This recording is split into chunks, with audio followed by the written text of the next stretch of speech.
Learn painter اب تو وزن کی زیادتی کا شکار نہیں، لیکن انہیں مذاق کا نشانہ بنائے جانے والے موٹے لوگوں کے احساسات کا اچھی طرح اندازہ ہے، کیونکہ وہ خود بچپن میں موٹاپے کا شکار تھیں۔ میں موٹی بچی تھی، میرے موٹاپے اور جسمانی ساخت کی وجہ سے لوگ مجھے طرح طرح کے ناموں سے بلاتے تھے۔ پینٹر نے اپنی کھانے پینے کی عادات کو تبدیل کرنے اور زیادہ ورزش کرنے کا فیصلہ کر لیا۔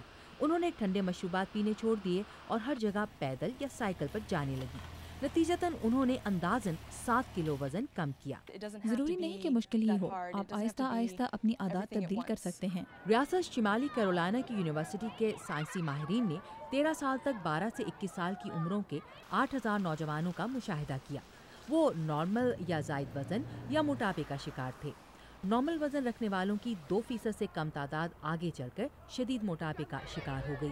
تاہم اس تحقیق میں حصہ لینے والی پینی لارسن کا کہنا ہے کہ پہلے سے موٹاپے کا شکار نوجوانوں کی اکثریت کے لیے زندگی میں آگے چل کر مشکلات پیدا ہونے کا زیادہ امکان ثابت ہوا۔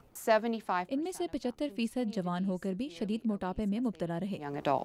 اسی تحقیق میں حصہ لینے والی نیٹلی تے کہتی ہیں کہ اپنی عمر کی 30ویں دہائی کے اوائل تک ان نوجوانوں میں صنف بھی اس سلسلے میں ایک اہم کردار ادا کرنے لگتی ہے۔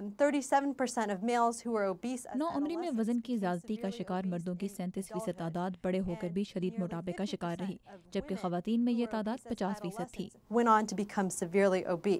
گزشتہ 30 سالوں میں امریکہ میں وزن کی زیادتی کا شکار بچوں کی تعداد دگنی، جبکہ نوعمری میں موٹاپے کا شکار امریکیوں کی تعداد 3 گنا بڑھ چکی ہے۔